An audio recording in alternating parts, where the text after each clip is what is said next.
point de vue criminel, tout le monde sait que si tu fais ça jusqu'à un certain degré, ça, c'est les gens avec qui tu deals. Cannabis, drogue, anything qui est drogue, là. Ça fait longtemps, ils l'ont tout le temps été, le gars.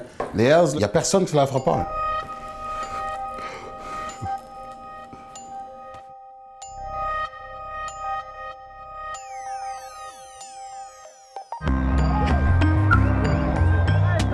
Vivement la légalisation. Quebec loves weed. Le gars, il a genre le plus gros bat que tu as jamais vu de ta vie. About a quarter of Canadian pot users live here, making it one of the country's biggest weed markets, estimated at about $2.5 billion.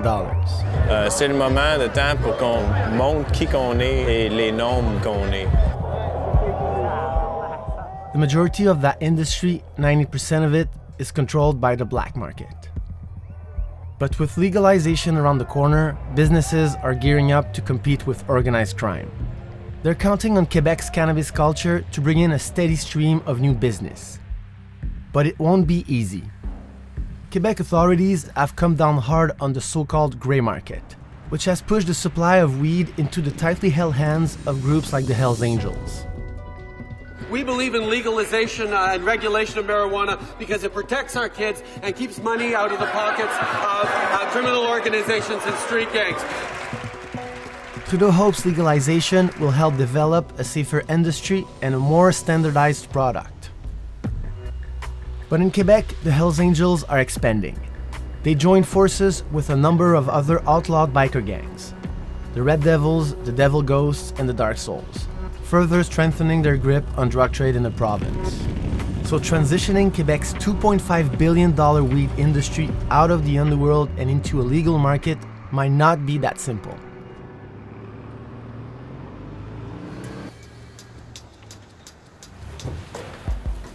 What up, my G? Yo, Phil, ça va? Pas pire, toi? En forme? Relax. Cool. Same old shit. Phil Beauséjour served 2 years in prison after getting caught with $500,000 worth of weed back in 2009. And unlike the Liberal government, he doesn't think legalization is going to impact the black market. Phil, toi, tu as été dans la business du weed. Peux-tu me raconter un peu ce que tu faisais à cette époque-là? Moi, j'avais des idées de grandeur. Je viens d'une place modeste. That was a way to collect some cash. Si mon père a fallu qu'il fasse rêver mon grand frère, il a fallu qu'il fasse rêver tout le monde. So he did the best he could. Puis il a fait le reste. So that's how, moi, c'est comme ça que j'ai ramassé le weed. Ça, c'était un chemin plausible, faisable. Moins dangereux que crack selling. Tu sais, moi, je viens de la Rive-Sud, ça fait que le marché appartient à certains gens, là, certains groupes. Là. Deal avec ces gens-là. C'était qui ces groupes-là? Des groupes, des pas fins. Si tu veux savoir. Des pas fins, là. C'est eux autres qui contrôlent quasiment tout et nous qui rapportent la dope. Ça fait que des gars de bicycle, là, tu sais. Et aujourd'hui, là, pour ce que t'en sais, est-ce que c'est encore les gars de bicycle, les bikers qui contrôlent? C'est la vie, ça. C'est des affaires à vie, ça. Ça, c'est ce qu'ils font. Le cannabis. Cannabis, drogue, anything qui est drogue, là, related, whatever, whatnot. Tout le monde sait que si tu fais ça jusqu'à un certain degré, ça, c'est les gens avec qui tu deals. Puis là, il y a la légalisation qui s'en vient éventuellement. Penses-tu que cette mainmise-là du crime organisé va changer?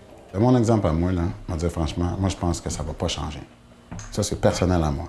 Je peux pas parler entre le nom, comme je te dis, je parle de mon nom. Dans mon nom, je pense pas que ça va changer parce que ça va le faire, mais ça va prendre bien des années. Puis pas juste 10 ans, là, des années, des années. Mais quand même, nous autres, on en a visité là, des grow-up, puis des usines, littéralement, là, de cannabis. Là. Je veux dire, c'est clair qu'il y a un marché qui va être perdu. Écoute, moi, je te le dis, c'est pas juste le produit.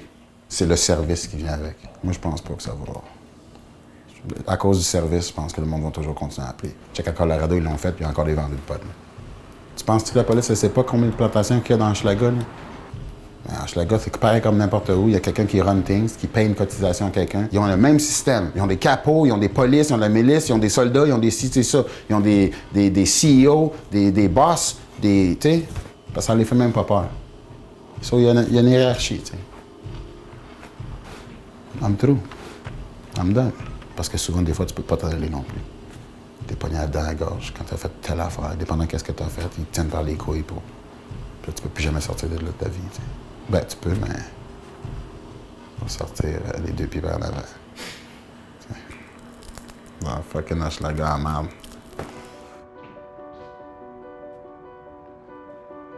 In the hopes of cutting the bikers off from the cannabis industry, the Liberals are banking on multi-billion-dollar corporations like Canopy Growth to eventually help regulate the product.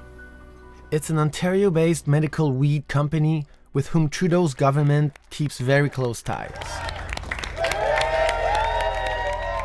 In preparation for legalization, weed giant Canopy Growth started buying out a number of smaller producers around Canada, making it the single largest cannabis company in the country.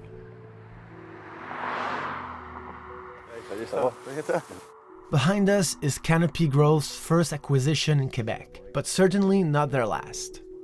They're trying to get ahead of the rush and take over Quebec's illicit market before someone else does. Au Québec, on a une façon de consommer le cannabis. On appelle notre dealer, les gens développent des relations. Est-ce que vous pensez vraiment que les gens vont aller vers des gros producteurs comme Tweed, Canopy Growth? Avec un produit standardisé, en fait, il va y avoir une période de transition. Donc, ça va peut-être prendre quelques années, mais je suis persuadé qu'éventuellement, il va y avoir une transition du marché noir vers le marché légal du cannabis. Il y a de l'argent là, à faire au Québec avec le cannabis récréatif, là, avec ce qui s'en vient. Il y a une grande demande pour du cannabis. Donc, si vous avez la licence pour produire ici, vous allez avoir une bonne longueur d'avance là, le jour où ça va être légalisé. Canopy a déjà cette bonne longueur d'avance. We are the tip of that iceberg. Like, we are the front of that greenwash wave. Canopy Growth is one of 6 publicly traded companies on the Canadian Stock Exchange, and the black market's hold on weed has not had any effect on its worth. In fact, they've been driving the weed stock prices up. And the closer we get to legalization, the bigger the so-called stock market bubble gets. Wow, 22 million shares traded today. Wow, that's unbelievable. McGill economics professor Ken Lester watched as weed stocks saw their biggest peak yet on the stock market. In November, following the US elections, Canopy Growth shares went from 102,000 to 4.3 million. It's been the biggest trading stock every day in Canada for the last couple of weeks. Ken and his finance students at the McGill Investment Lab have never seen anything like this. Canopy might be so much better than these other ones, but just like everything going on in our global political atmosphere can take such an insane turn within a matter of minutes. It jumped more than 10% in less than 5 minutes. It's an unbelievable thing. And then to have not just Canopy, but have 3 or 4 other companies also halted that same day. People see the stocks moving up, so they figure, oh, somebody knows something I don't know, so I want to play in this party.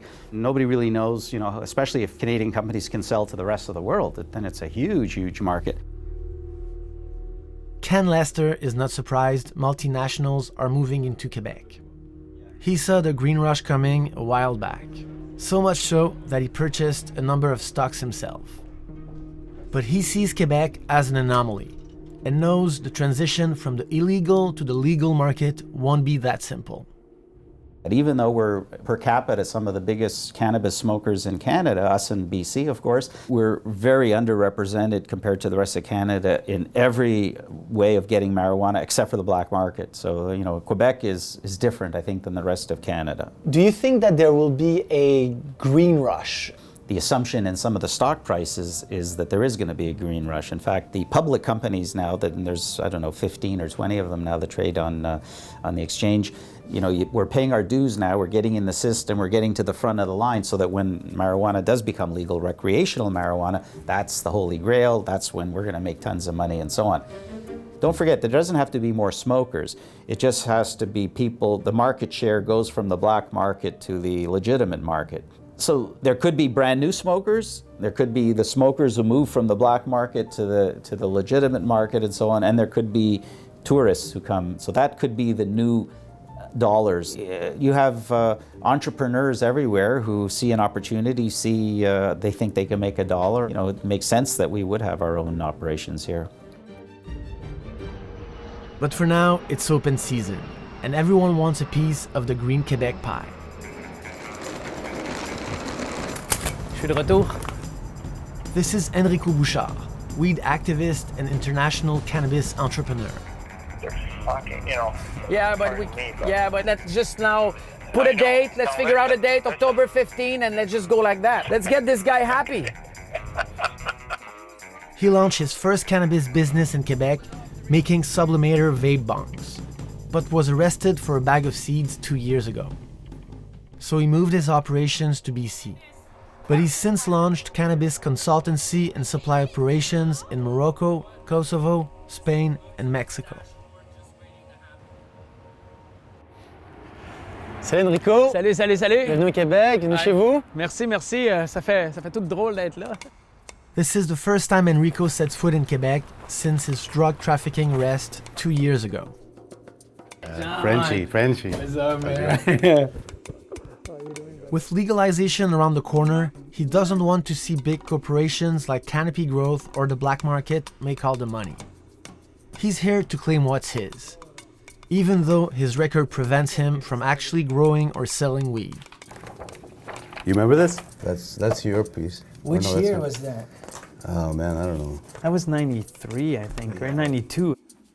Unlike Canopy Growth, Enrico and his associates don't have lobbyists or the support of the liberals. Donc c'est les mags.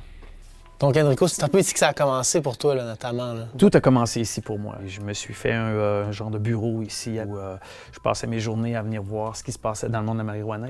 Traditionnellement, au Québec, les clubs de motards criminalisés ont quand même une bonne emprise sur la drogue.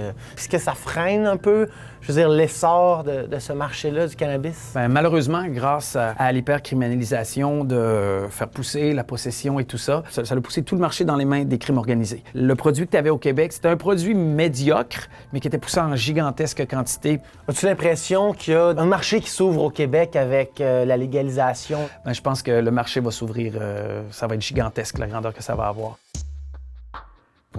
Oh, the MCT is perfect. Go check it out. You can't smoke coconut oil. Hey, if you go check on it, it's good.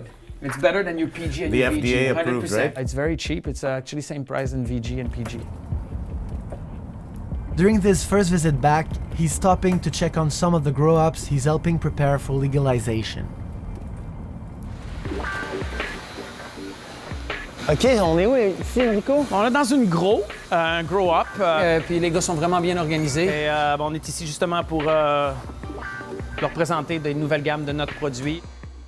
Enrico is banking on small gray market businesses like these.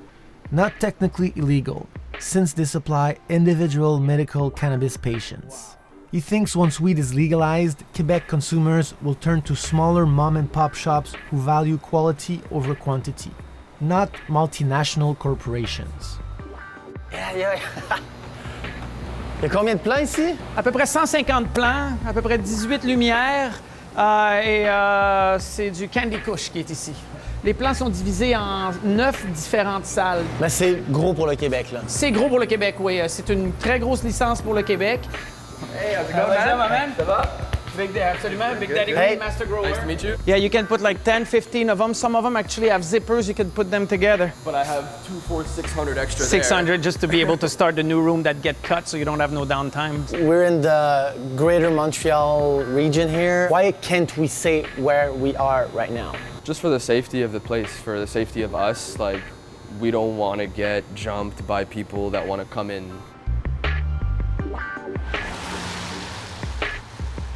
Donc, on continue les retrouvailles montréalaises. Absolument. Hugo! Ça fait longtemps qu'on s'est pas vu. Hey! Old-time associates, Enrico and Hugo think they'll stand out from big corporations in the black market by making superior extract products and appealing to Quebec's local and organic consumer trends. They've recently invested in terpene extracts. Qu'est-ce qu'on voit en ce moment, là? Fait que, dans le fond, tu vois une recondensation des terpenes, fait que c'est les huiles essentielles de la plante qui sont poussées par une vapeur par en dessous.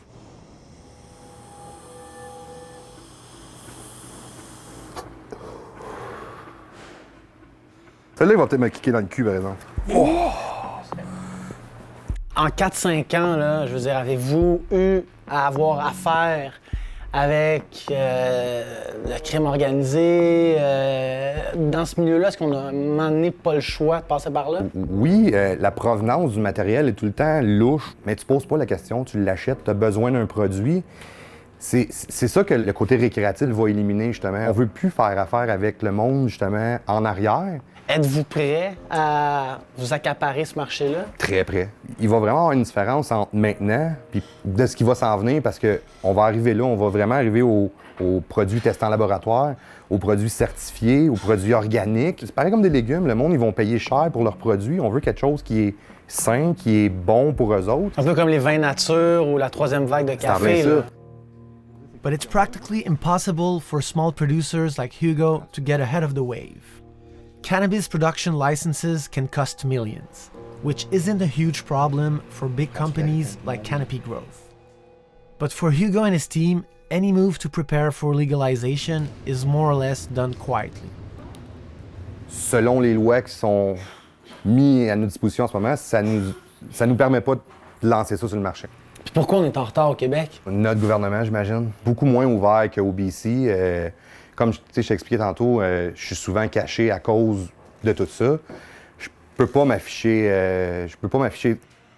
Before heading out, Hugo insisted I'd be the first to try his latest creation. T'aimes-tu plus fruité ou boisé? J'aime ça fruité. Fruité? OK.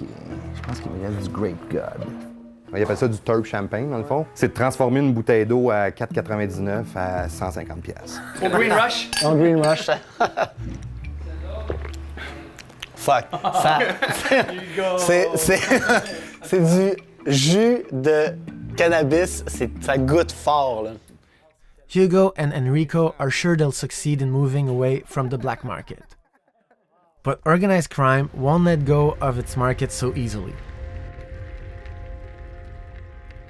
Écoutez, nous, on a un travail à faire, on va le faire et comme on peut voir, les plantations sont excessivement hautes. Quebec is still home to a lot of illegal weed.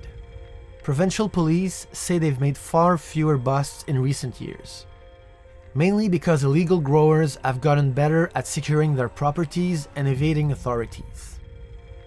The criminal elements that are using these fields will set up traps with different explosives. Within the stalks of the plants themselves, it's not unusual for us to find razor blades. In 2005, police seized more than 700,000 plants from illegal grows in Quebec. But since then, the numbers have only gone down. And an increasingly sophisticated black market has legal producers worried for what's to come. Je m'en vais chez José Dominguez. C'est un master grower, en fait un planteur de cannabis médical. Donc, tout est légal chez lui, mais disons que sa transition vers le marché légal a vraiment pas été simple. Ça, c'est Jack LaMotta. C'est un gagnant Sativa, plusieurs premières places en 2016. José Dominguez also works with specialized extracts and is considered one of Quebec's best growers. Beau petit jardin? Merci. The award-winning weed he grows in this undisclosed basement location is legal, but it's organized crime he doesn't want knowing about his grow-ups. C'est un New York City Diesel. Donc, New York City Diesel. Oui, c'est une variété qui est quand même assez haute en THC, mais qui va être beaucoup plus axée sur l'aromathérapie. Toi, tu as travaillé dans des head shops, puis tu l'as quand même appris à la dure, là, ton métier. Oui, moi, j'ai commencé à travailler alentour de la plante en travaillant dans des head shops. J'ai été attaqué à coups de barre à clous puis de 2x4 par deux individus. Mais pourquoi ils t'ont attaqué, ces gens-là? Ces gens-là voyaient mon potentiel, mon expertise. En fait, ils ont essayé ce qu'ils voulaient faire, c'était frauder le programme. Donc, moi, j'ai décidé de prendre mes choses puis de m'en aller. Donc, tu t'es fait Je me suis fait tabasser. Pour te faire voler ton jardin, finalement. Exactement. Ces gens-là cherchent à garder la moindre petite emprise d'abus de programme médical ou de la nouvelle légalisation dans le seul but de continuer de faire de l'argent. Certains se disent « le bon temps est fini », mais certains autres vont encore chercher à avoir une emprise là-dessus.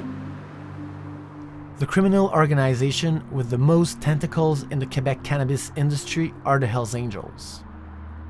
Following the arrest of 156 bikers in 2009, On counts of first-degree murder, conspiracy, and drug trafficking, the Hells Angels were thought of as nearly dissolved. But in 2016, they started expanding. There are now 3 active Hells Angels chapters, including one in José's area. Là, on est en Estrie ici. On le voit, les Hells Angels sont de retour. Est-ce que c'est plus difficile de faire pousser du weed en région qu'à Montréal? Au Québec, on est dans un climat de criminalité traditionnel. On vit à Sherbrooke. Les Hells Angels sont, je veux dire, la gang ici là, qu'on ne peut pas dénier, qui sont les criminels les plus présents. De mettre de l'attention pour faire un produit comme ça, c'est des heures et des heures d'ouvrage. C'est vraiment pas le modèle d'une culture illégale. Plus que l'industrie va avancer, plus qu'on va avoir accès à de la qualité, puis plus qu'on va reconnaître la mauvaise qualité. There's stories of people who've tried to open in Quebec and then they get a visit from some big tattooed guy who says, you're not opening here. We have a very developed black market here in Quebec. Maybe it's a positive. It's because we've been doing it for so long. We have such a great, and well sort of organized market. Do you think that with the legalization, like organized crime will still keep their hands on the cannabis industry? I think they'll try. I understand from people I've been talking to, especially preparing for this, that they're getting more sophisticated. So they understand that to compete going forward, they're going to have quality product and the type that to compete and so on. So they're making noise like they want to stay in the market and continue to compete. It's hard to see how Quebec will react. You know that there were. In 1990, there were 1,000 computer companies in the U.S. Today, there are 3 or something. There were 1,000 car companies in 1924, and then remember, like by 1980, there were 3 car companies. The bad ones fail, the good ones, win market share or buy up the bad ones. And as always is the case, generally the big winner is a company we've never even heard of. It's some little company starting now in somebody's basement. Large-scale producers and the gray market alike are eager to find out who the system will favor. But Trudeau's promise to move Canada's $7 billion illicit market out of criminal hands is not a done deal. Provincial law enforcement declined our request for an on-camera interview.